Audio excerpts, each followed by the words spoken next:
Yon Sunrise ki Nifu Mari Suba Inter District Amati Humfumapan Suba State Open Badminton Championship ngasi MLA Thongam Biswajit na haudoki bagaloina Manipur State Badminton Association MSBA gi campus ta hangba gym ama sangadna miyamda khusina kre Manipur State Badminton Association MSBA na Sindhuna DM University campus ta leiba indoor hall da pangthoki bathauram aduga mari leina MLA Thongam Biswajit na hai lamdam asigi badminton gi sanaroi kaya national amadi international gi thakta sanaba ngamlakpa ase aikoi pumnamakki oina chauthok chaningai ne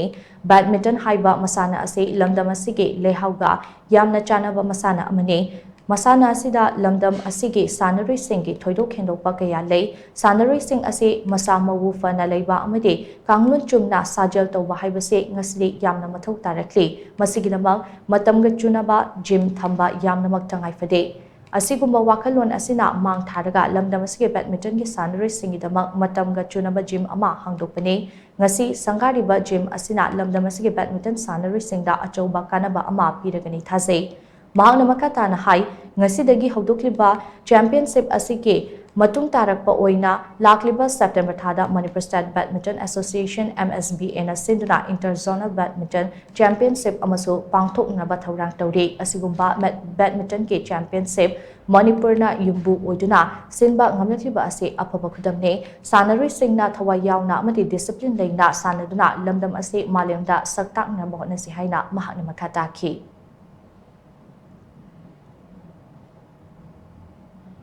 कोई तौगदरब 40 अमदी 69